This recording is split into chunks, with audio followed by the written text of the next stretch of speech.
네, 오늘 신명기서 11장 26절에서 27절 여호와 있는 말씀을 통하여 내가 오늘 복과 저주를 너희 앞에 두나니 라고 하는 주제를 가지고 은혜를 나눠보고자 합니다. 네, 우리는 인생을 살면서 수없는 선택을 할 수밖에 없는 자리에 서 있습니다. 밥을 먹을 것이냐 말 것이냐, 어떤 밥을 먹을 것이냐, 또 내가 누구를 만날 것이냐 만나지 않을 것이냐, 내가 갈 것이냐 가지 않을 것이냐, 기도할 것이냐 기도하지 않을 것이냐, 내가 우선순위를 무엇으로 삼을 것이냐, 끊임없는 선택을 해야 되는 자리가 우리 인생입니다. 그런 선택을 하다 보면 그냥 대수롭지 않게 항상 선택하는 것을 익숙하게 반복적으로 생각 없이 선택을 하고 살 때가 있습니다. 그런데요, 기쁨도 불행도 또 복과 화가 그 선택의 결과에 따라 우리에게 주어진다는 사실입니다. 우리 질병이든 건강이든 사건이든 문제든 항상 그 선택의 결과를 따라 우리에게 주어진다라고 본다면, 우리가 익숙하게 내가 어제도 이렇게 선택했으니까 오늘도 이렇게 선택한다는 것이 얼마나 무책임한 것인지를 한 번쯤 돌아볼 수 있게 합니다. 네, 오늘 이 본문에 있는 말씀, 신명기서는 계명을 자세하게 설명한 책이라는 제목을 갖고 있습니다. 신명기서는요, 가나안 본토에 진입하기 직전에 출애굽 2세대에게 죽음을 앞둔 모세가 남긴 고별 설교의 형태로 구성되어져 있는 것이 신명기서입니다. 오늘 이 모세는 출애굽 생활 동안에 있었던 주요 사건들을 역사적으로 회고한 것으로서 특히 하나님의 명령에 대한 백성들의 순종과 불순종, 그리고 이에 대한 하나님의 축복과 이 징벌을 중심으로 이루어져 있음을 모세는 가감없이 설명해 주고 있는 것이 신명기서입니다. 오늘 그 가운데에서도 오늘 이 본문이 있는 말씀은 순종과 불순종에 따르는 축복과 저주를 이야기해 주고 있습니다. 그리고 오늘 이 본문에 앞서 바로 앞에 있는 본문은 하나님에 대한 경외와 계명에 대한 준행을 촉구하기 위해서 모세는 하나님이 이스라엘 백성들의 행하신 놀라운 능력과 이적들을 다시 한번 상기시키듯 설명해 주었습니다. 이렇게 하나님의 축복과 이 이적들을 생각함 속에서 성도는 생활의 삶 속에서 강하고 담대할 수 있겠죠. 그리고 하나님께서 우리에게 계명으로 말씀하신 이 부분들을 때론 공포나 두려움이나 의무감 때문에 하는 것이 아니라 하나님의 은총에 대한 감사로, 기쁨으로 하나님 앞에 서게 될 것입니다. 이처럼 하나님께서 우리에게 행하신 일들을 기준으로 우리에게 하나님께서 말씀하신 계명을 바라보면 우리가 할 수 있음에 너무나 감사하고 기쁜 것이죠. 나를 선택하시고 다른 사람들도 많지만 하나님께서 내게 이 계명을 감동하시고 또 말씀하시고 그것을 내게 지명하셔서 순종하게 하신 것은 엄청난 축복이고 은혜라고 받게 될 것입니다. 그러나 하나님의 이적을 중심으로 하나님께서 내게 베푸셨던 은혜를 중심으로 바라보지 않으면 하나님께서 우리에게 말씀하시는 이 부분이 때로는 내가 이걸 하지 않으면 어떻게 될까? 공포나 두려움 내지는 의무감 때문에 마치 못해하는 거예요. 마치 못해하는 것에는 온전한 것을 또 할 수도 없을 뿐더러 그걸 쪼개고 계산하여 나누게 되겠죠. 그래서 오늘 모세는 출애굽한 이 세대들에게 너희들의 끊임없이 무엇을 상기하고 살아야 할 존재인지를 이야기합니다. 그것을 상기했을 때 결과적으로 성도들이 하나님의 계명과 그 말씀을 받는 태도가 어떻게 되는지를 이야기해 주고 있다는 사실입니다. 오늘 그러면서 했던 말이, 오늘 모세가 한 말이 순종과 불순종에 따르는 축복과 저주를 이야기합니다. 이제 모세는 하나님의 계명을 순종할 때 누리게 될 풍성한 축복과 또 불순종할 때 당하게 될 비참한 저주를 대조시킴으로써 이스라엘 백성들이 어떠한 선택을 해야 할지를 촉구하고 있는 것입니다. 하나님의 놀라운 은총과 사랑을 입은 이 백성으로서 이스라엘 백성들은 마땅히 하나님을 사랑해야 되는데 그것은 그분의 계명에 대한 순종으로 실천될 수 있음을 오늘 본문은 우리에게 교훈해 주고 있습니다. 이처럼 하나님께서 우리에게 베푸셨던 이적, 기적, 놀라운 은혜들, 내게 베푸셨던 하나님의 응답들, 이것을 항상 잊지 않고 상기하고 살면 그 다음에 우리의 신앙의 삶의 태도는 완전히 바뀝니다. 하나님께서 우리에게 어떤 감동을 주셔도 정말 하나님, 많은 사람들 중에서 나를 이렇게 지명하시고 선택하셔서 내게 이렇게 순종할 수 있도록 이 기회를 주신 것에 너무 감사합니다. 나를 특별히 선정해 주신 것에 너무나 감사한 거예요. 은혜입니다. 감사한 것이죠. 그러나 하나님이 내게 베푸셨던 이적과 은혜와 그 모든 감동들, 하나님이 내게 베푸셨던 응답들, 은총들, 이것을 내가 상기하지 않고 살면 이 세상을 기준으로 어떻게 먹고 살까 막 이런 상황과 여건을 상기하고 살면 하나님 우리에게 말씀하실 때 그것은 축복이 아니라 기회가 아니라 하나님 많은 사람들도 있는데 내게 왜 그러세요? 그것을 고통으로 받는 거예요. 슬픔으로 받고 하나님이 나를 지명하시고 선택한 것을 저주로 받는 겁니다. 그것은 그 인생이 어떤 것을 상기하고 사는지에 대한 결과물인 것이죠.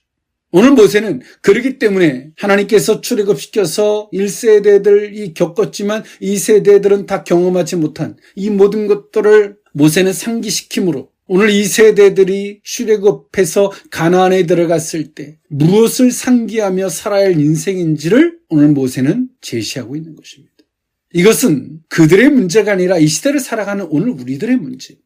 오늘 하나님께서 우리에게 말씀하시는 계명들, 우리 각자에게 때론 주관적으로 주시는 감동들, 이것이 내게 특별히 선택한 정말 특별한 은혜요, 기회요, 축복의 통로가 된다라고 여기지 않는다면 우리는 지금 이 세상을 기준으로 우리는 이 세상을 상기하며 살아가는 삶의 결과라고 받아들이면 그렇게 스스로 자신을 진단하면 옳을 듯 싶습니다. 오늘 그 가운데서 모세는 말합니다. 내가 오늘 복과 저주를 너희 앞에 두나니 라고 모세는 이야기했습니다. 오늘 모세는 하나님께서 그 이스라엘 백성들에게 복과 저주를 너희 앞에 두었다. 너희들이 어떤 선택을 할 것인가? 너희가 복을 선택할 것인지 저주를 선택할 것인지 그건 너희들이 하기 나름이다. 하나님께서는 오늘 우리 앞에 복과 저주를 우리 앞에 갖다 놓으셨습니다. 하나님이 우리를 어렵게 하시는 것이 아니라 우리에게 복과 저주를 우리 앞에 갖다 놓으신 것입니다. 우리는 그 복을 선택할 것인지 저주를 선택할 것인지 그에 대한 결과가 우리의 삶인 것입니다. 우리는 선택만 잘하면 되겠지 찍으라는 게 아닙니다. 그 선택은 우리가 무엇을 상기하고 무엇을 의식하는가에 대한 결과물이라고 인식하면 옳을 듯 싶습니다. 하나님 우리에게 베푸셨던 은혜를 상기하고 그것을 의식한다면 우리의 선택은 항상 하나님께서 우리에게 말씀하시는 그 부분을 선택하게 될 것입니다. 그리고 그 선택의 결과는 우리에게 복으로 다가오겠죠. 그러나 반대로 우리가 세상을 상기하고 산다면 오늘 우리 앞에 주어진 삶 속에서 우리는 무엇을 선택할까요? 이 세상을 기준으로 한 그러한 선택을 하게 될 것이죠. 그리고 그 선택의 결과는 때론 저주와 같이 기근의 삶이 주어지게 될 것입니다. 내가 오늘 복과 저주를 너희 앞에 두나니 그 의미를 세 가지로 나누어 살펴보고자 합니다. 첫 번째로는 주의 명령을 청종하는 것입니다. 신명기서 11장 13절에서 15절에 있는 말씀인데요. 내가 오늘 너희에게 명하는 내 명령을 너희가 만일 청종하고 너희의 하나님 여호와를 사랑하여 마음을 다하고 뜻을 다하여 섬기면 여호와께서 너희의 땅에 이른 비 늦은 비를 적당한 때에 내리시리니 너희가 곡식과 포도주와 기름을 얻을 것이요 또 가축을 위하여 들의 풀이 나게 하시리니 내가 먹고 배부를 것이라. 아멘. 오늘 모세는 그 복과 저주가 너희 앞에 있는데 어떤 선택을 할 것인가 찍으라는 것이 아니라 바른 선택을 하려면 너희들이 어떠한 신앙의 태도, 자세를 가져야 하는지를 이야기해 주고 있는데요. 그것은 주의 말씀에 청종하는 자세를 가지라고 이야기합니다. 귀를 기울여 듣다라는 것입니다. 주께서 뭐라 말씀하시는지 귀를 기울여 듣다. 그리고 국어사전에는 그렇게 들은 것을 이행하다라고 정의해 주고 있습니다. 그래서 모세는 말합니다. 주의 말씀을 귀를 기울여 듣고 그대로 따르면 여호와께서 너희의 땅에 이른 비, 늦은 비를 적당한 때에 내리리니 라고 말씀하십니다. 여기서 이른 비와 늦은 비는 중동 지역에 있어서 필수와 같은 물을 이야기하는데 또 그 가운데서도 적당한 때는 적절하게, 과하면 화가 되는 법이거든요. 때로 농사 짓는 사람이 물이 필요합니다. 적당히 비가 내리면 그 곡식을 키움에 있어서 은혜겠지만 그 물이 적당한 선을 넘어서면 범람하게 되겠죠. 그것은 또한 재앙이 될 것입니다. 그래서 오늘 성경은 말합니다. 적당한 때에 적당하게 하나님이 그것에 걸맞게 해주시겠다라고 하시는 말씀입니다. 또 가축을 위해서도 들의 풀이 나게 하시겠다라고 말씀하십니다.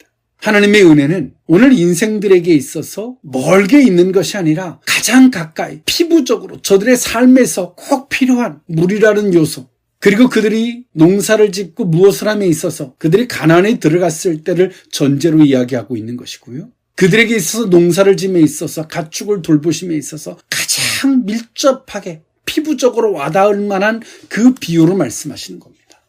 이 모든 것들은 우리가 그것을 기도했는데 하나님이 그것을 주셨다라고 하는 조건적인, 상대적인, 그러므로 말미암아 그것을 주었다라고 하는 결과물로서 오늘 이 말씀을 하고 있는 것이 아니라 너희들이 그것을 구하지 않을지라도 주의 말씀을 청종하는, 귀를 기울이고 그 말씀을 듣는 그 태도를 갖는다면 그 결과적으로 주어질 것이 이런 은혜라고 말씀하고 있는 겁니다. 우리는 이 세상을 살면서 때론 기복주의의 신앙적 해석이나 또 인간의 입장에서 바라보는 논리적 성경의 접근으로 말미암아 우리는 무엇을 기도하고 그것에 응답받고 이런 것에 아주 익숙해져 있습니다.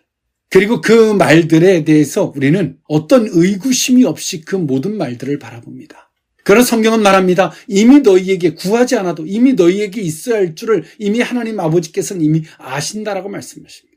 너희들이 성도라면 성도로서 기본적으로 가져야 할 신앙의 태도, 그 신앙의 태도 안에서 결과적으로 하나님께서 그 성도들의 아버지가 되셔서 친밀하게 그들의 삶을 인도하시면서 하나님께서 공급해 주시는 은혜의 통로를 이 모든 것들로 표현해 주고 있는 것입니다. 우리가 하나님 앞에 가져야 할 신앙의 태도, 그 자세는 온데간데 없고 우리가 부수적으로, 환경적으로, 결과적으로 나타난 그것들을 놓고 기도합니다. 그리고 그것들을 놓고 기도한 것 속에서 하나님이 공급해 주십니다. 그리고 그 공급한 것 속에서 다 역시 아버지시군요. 그거를 받았기 때문에 그것 때문에 아버지라고 표현한다면 얼마나 그 신앙이 어긋나 있는 것입니까?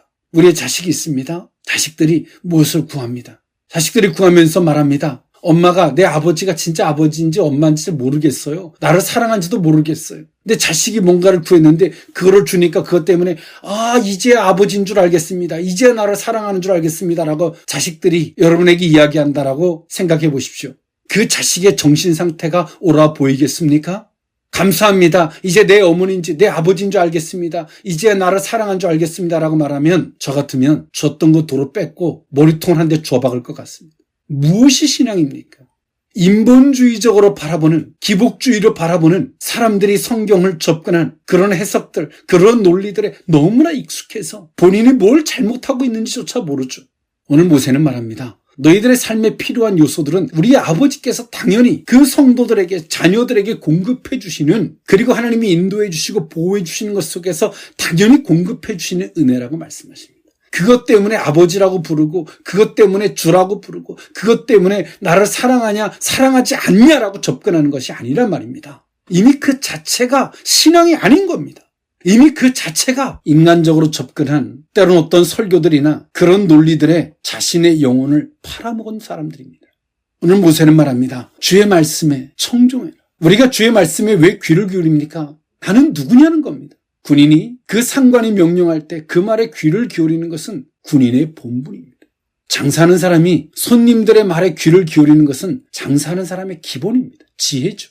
농사를 짓는 사람이 곡식들이 하는 말에 귀를 기울이는 겁니다. 곡식이 병을 들거나 곡식이 물을 필요로 하거나 거기에 귀를 기울이고 농부는 거기에 걸맞은 행동을 하는 것입니다. 그럴 때 가을이 되면 추수를 할 수 있게 되는 것입니다.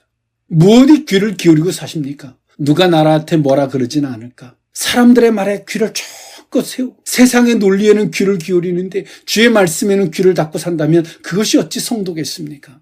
그것이 어찌 하나님의 사람이겠습니까? 오늘 모세는 말합니다. 내가 누군지에 대한 의식, 그 자세를 이야기해주고 있는 것입니다. 오늘 우리가 주의 말씀에 귀를 기울인다면 그것은 신앙의 방법이 아닌 주의 은혜를 입은 성도의 가장 기본적 자세요. 아버지 앞에 자녀가 취해야 할 가장 기본적 자세인 줄 믿습니다. 오늘 그 안에 복의 은혜가, 주의 은총의 은혜가 있을 줄 믿습니다. 그 안에서의 선택의 결과는 이른 비와 늦은 비, 하나님께서 그에 걸맞게 부어주시는 은혜가 있을 줄 믿습니다. 내가 오늘 복과 저주를 너희 앞에 두나니 두 번째 의미는 주의 말씀을 마음과 뜻에 두는 것입니다. 신명기서 11장 16절에서 20절에 있는 말씀인데요. 너희는 스스로 삼가라. 두렵건대 마음에 미혹하여 돌이켜 다른 신들을 섬기며 그것에게 절함으로 여호와께서 너희에게 진노하사 하늘을 닫아 비를 내리지 아니하여 땅이 소산을 내지 않게 하심으로 너희가 여호와께서 주신 아름다운 땅에서 속히 멸망할까 하노라. 이러므로 너희는 나의 이 말을 너희의 마음과 뜻에 두고 또 그것을 너희의 손목에 매어 기호를 삼고 너희 미간에 붙여 표를 삼으며 또 그것을 너희의 자녀에게 가르치며 집에 앉아 있을 때이든지 길을 갈 때이든지 누워 있을 때이든지 일어날 때이든지 이 말씀을 강론하고 또 내 집 문설주의 바깥문에 기록하라. 아멘. 네, 모세는 말합니다. 주의 말씀에 귀를 기울이라고 이야기했다면 이제는 그 말씀을 귀를 기울여서 그 말씀을 들었다면 그 말씀을 마음과 뜻에 두라고 이야기합니다. 우리가 그 말씀을 그 마음과 뜻에 두지 않으면 그 결과물로서는 너희들은 미혹을 받게 될 것이고 그리고 미혹을 받게 되면 다른 신들을 섬기게 될 것이고 너희들의 삶 속에서는 비가 그치고 삶의 곤경과 어려움이 주어지게 될 것이다라고 이야기해 주고 있습니다. 우리가 왜 미혹에 받게 될까요? 그것은 우리의 마음에 무엇을 두느냐에 따라 우리가 그것에 다른 것들의 미혹을 받게 되는 것입니다. 여기서 미혹받다는 것은 히브리어로 파타입니다. 넓다. 이 구약 성경에서 이 단어는 28에 나옵니다. 여기서 넓다는 의미로 좋은 의미가 아닌 우리가 알죠. 나는 오픈 마인드야. 난 다 열려 있어. 기준이 없이 열어놓으면 도적이 들끓는 것입니다. 왜 사람이 미혹받게 될까요? 기준이 없이 듣기 때문에 미혹받는 겁니다. 논리가 그럴싸하면 듣고요. 결과적으로 그렇게 주어졌다라고 하면 듣는 거예요. 3인 성호처럼 3명이 나타나서 호랑이가 나타났다 그러면 듣는 거예요. 그건 넓게 열려있는 마인드가 아니라 기준이 없이 듣는 거죠. 그래서 오늘 모세는 말합니다. 주께서 너에게 말씀하심이 있다면 그 말씀을 너희의 마음과 뜻에 두라고 이야기합니다. 그리고 그 말씀을 그 마음과 뜻에 두어서 어떤 말을 듣던 누가 무엇이라 말하던 100명이 똑같이 이야기를 하던 1000명이 똑같이 이야기하던 10,000명이 똑같이 이야기하던 다수가 이야기하면 듣지 말고 너희가 그 말씀을 마음판에 새기고 그것을 기준으로 그 말을 들으라는 겁니다. 아무리 많은 사람이 이야기해도 그것을 기준으로 듣고 그것으로 분별하라는 겁니다. 오늘 출애굽한 이스라엘 백성들이 모세의 이 염려와 같이 하나님의 그 놀라운 은혜 1세대들이 그렇게 들어가고 싶어 했지만 들어갈 수 없었던 가나안 땅을 그들이 입성하지만 이들은 얼마 되지 못하여 가나안 사람들의 말에 미혹되기 시작하고 미혹의 결과로서 가나안의 신들을 섬기게 됩니다.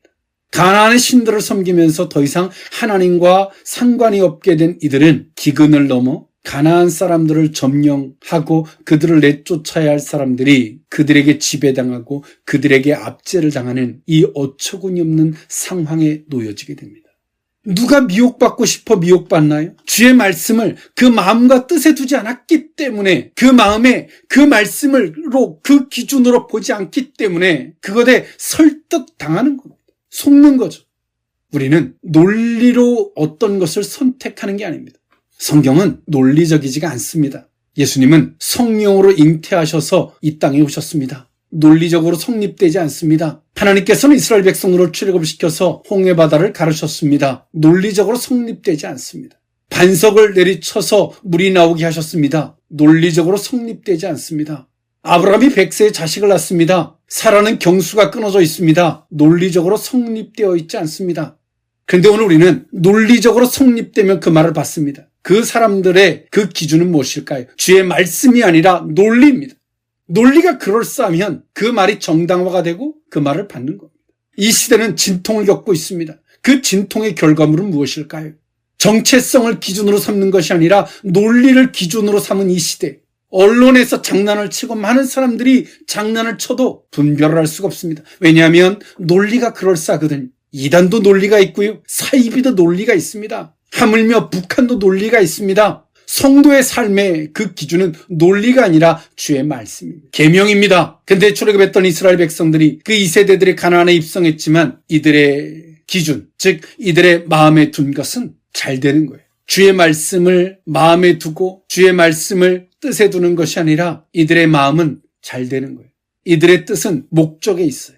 어떻게 하면 잘 될까? 가나안 사람들이 말합니다. 야, 너희들은 농사를 안 져봤잖아. 너희들은 광야에서 살아봤지. 너희들은 농사를 짓고 삶에서 그렇게 기업을 운영해보고 살지는 않았잖아. 우리가 농사를 짓고 살아보니까 농업의 신, 이런 신을 섬겨야 돼. 그러면 이렇게 농사를 잘 짓게 돼. 결과물로 보면 그들이 막 곡식을 거두는 것처럼 보이거든요.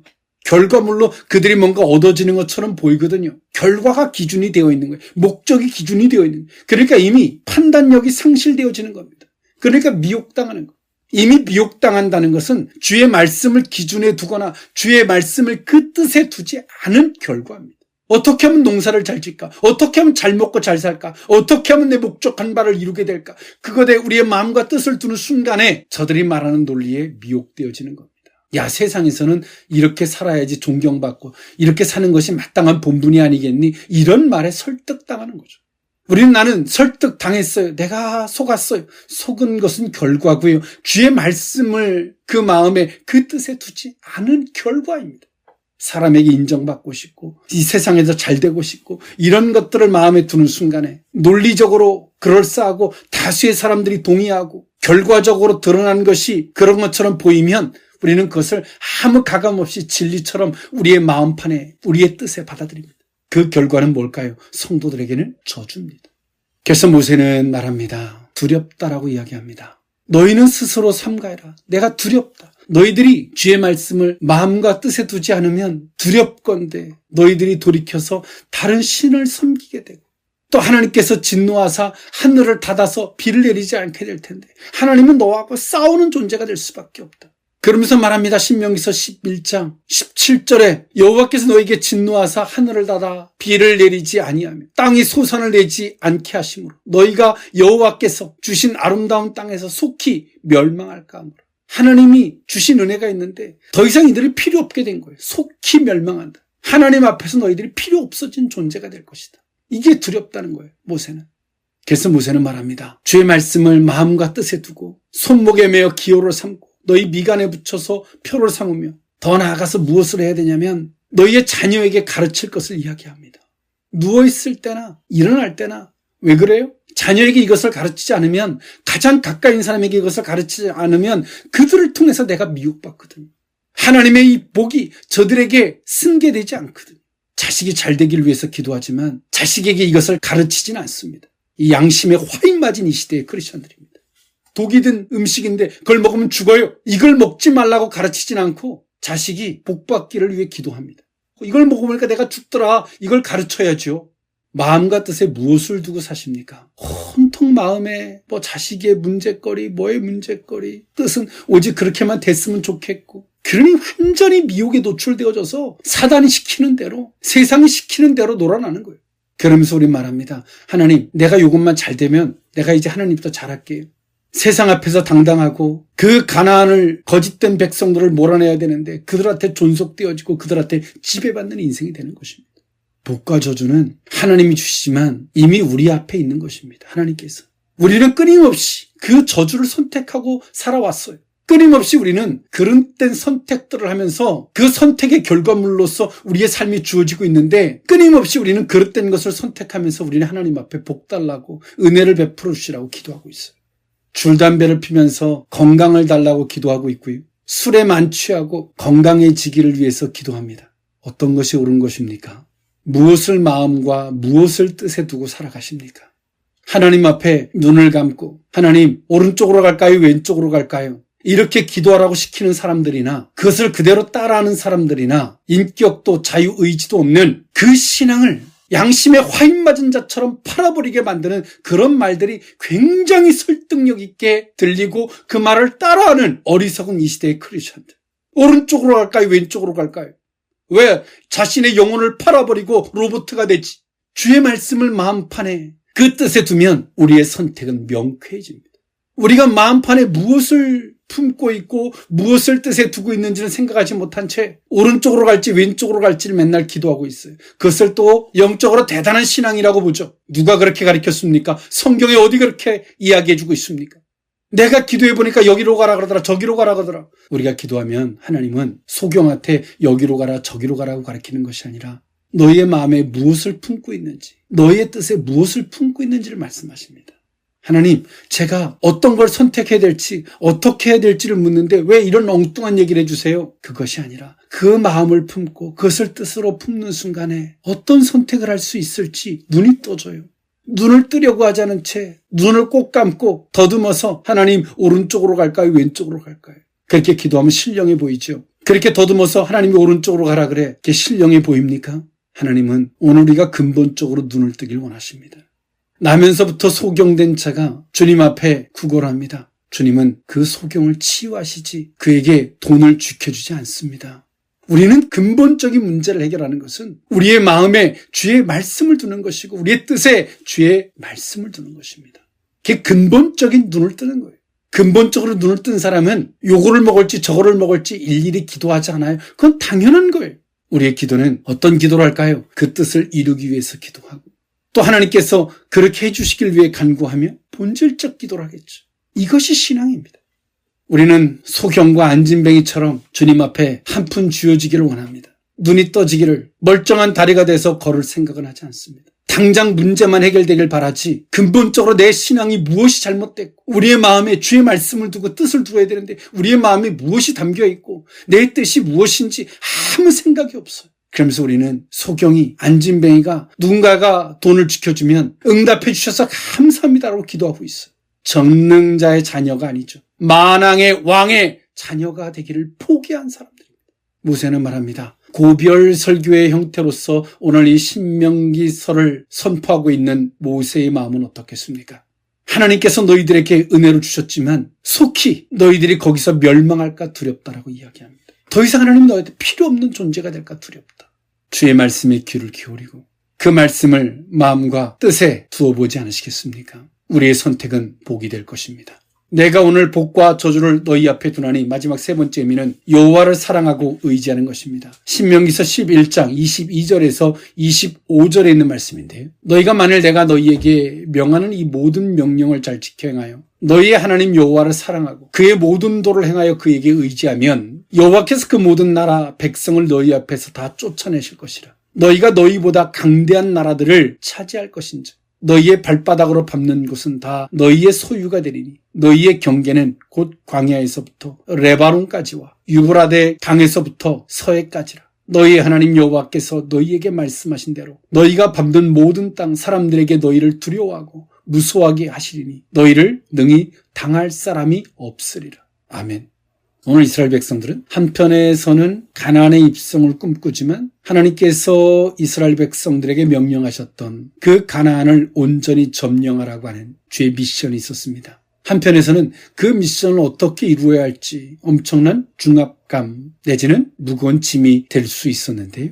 오늘 모세는 그렇게 말합니다. 여호와를 사랑하면 하나님께서 저들을 다 내쫓아 줄 것이라고 말씀하십니다. 하나님을 사랑하면 저들이 너희들을 두려워하게 해줄 것이라고 말씀하셨습니다. 하나님께서 이스라엘 백성들에게 한편에선 미션을 주는 것처럼 보이지만 그건 미션이 아니라 하나님을 사랑하면 내가 해줄게 라고 하시는 말씀이에요. 그러면 하나님을 어떻게 사랑하는 것일까요? 하나님의 계명을 이행하는 것입니다. 주께서 말씀하실 때 그것을 순종하는 것입니다. 우리는 기도하면서 이렇게 말합니다. 하나님 사랑합니다. 그러면서 주께서 말씀하시는 것은 순종 안 해. 들어서 이행하지 않아요. 그러면서 우리 말합니다. 하나님, 내가 하나님 사랑하는 거 아시죠? 어떻게 사랑해요? 여러분 자녀가 있습니다. 부모가 자녀에게 어떤 심부름도 시키고 야 이렇게 해 라고 말합니다. 그런데 자녀가 안 들어요. 그렇게 안 해요. 난 네가 이렇게 했으면 좋겠어. 안 해요. 그러면서 말해요. 부모님 제가 사랑합니다. 그게 사랑인가요? 하나님 사랑하십니까? 이 시대를 사랑하는 크리스천들에게 정말 하나님을 사랑하는지 묻고 싶어요. 하나님 사랑하십니까? 사랑한다는 것은 그의 말씀을 듣고 순종하는 거예요. 이행하는 겁니다. 그게 사랑이에요. 하나님은 아담과 하와에게 선악과를 따먹지 말라라고 말씀하셨죠. 아담과 하와는 선악과를 따먹지 않으므로 하나님을 사랑하는 것이고 하나님을 경외하는 것입니다. 우리는 주의 말씀대로 순종하지 않으면서 우리는 말해요. 하나님 사랑합니다. 내 멋대로 내가 원하는 대로 하면서 우리 말하죠. 하나님 사랑합니다. 이게 내가 하나님을 향한 사랑입니다. 순종이 제사보다 낫다라고 이야기했습니다. 종교적인 행위에 충실하면서 우리는 하나님을 사랑한다라고 말합니다. 주께서 말씀하실 때는 순종하지 않지만 우리는 종교적 행위를 하면서 우리는 말합니다. 하나님 사랑합니다. 우리가 곡조에 맞춰진 기름진 찬양을 하지 못해도 우리가 주의 말씀에 아멘하고 순종하면 그의 옹알이는 하나님 앞에 정말 아름다운 찬양이 되고 하나님이 받으실 만한 찬양이 됩니다. 순종이 결여되어져 있는 종교적 행위는 하나님을 사랑하는 것이 아닙니다. 오늘 모세는 말합니다. 하나님을 사랑하고 의지하라고 이야기합니다. 나는 하나님을 필요로 합니다. 하나님을 사랑하고 그분을 의지하는 거죠. 하나님께서는 성도들의 신앙생활을 하면 할수록 성도들의 부족함을 드러내십니다. 뭔가가 전문가가 되어지면 되어질수록 자신의 부족함과 한계가 드러나는 것처럼 신앙생활을 하면 할수록 하나님은 성도들의 그 부족함을 드러내십니다. 성도들에게 좌절감을 주려고, 좌계감을 주려고 하나님이 그 부족함을 드러내는 것이 아니라 하나님을 의존하게 하시려고, 의지하게 하시려고 하는 하나님의 방편입니다. 스스로 하나님을 의지하면 우리의 부족함을 드러내지 않아요. 하나님의 능력을 드러내십니다. 자신의 힘으로 하려고 하면 할수록 우리 인간의 부족함과 한계를 드러내십니다. 그러나 하나님을 의지하려고 하면 할수록 하나님의 능력을 드러내십니다. 이게 신앙입니다. 그래서 오늘 모세는 말합니다. 하나님을 사랑하고 하나님을 의지해라. 여호와를 의지하라. 그러면 너에게 주어진 미션, 그건 하나님이 해주시는 거예요. 우리는 하나님께서 우리에게 어떤 미션을 주시면 그걸 어떻게 할까 막 방법을 짜내고 막 고민합니다. 아니요. 하나님을 사랑하고 하나님을 의지하면 그는 하나님이 해주시는 것입니다. 하나님으로 말미암아 되어지는 것입니다. 사도들이 하나님을 사랑합니다. 어떻게 해요? 하나님의 말씀하신 대로 이행하죠. 성령이 요구하는 대로 사도들이 충실하게 순종합니다. 그럴 때 어떻게 합니까? 성령이 사도들에게 주신 그 사명을 성령이 친히 이루어 주셨습니다. 사도들이 한 게 아니라 성령이 이루어 주셨습니다.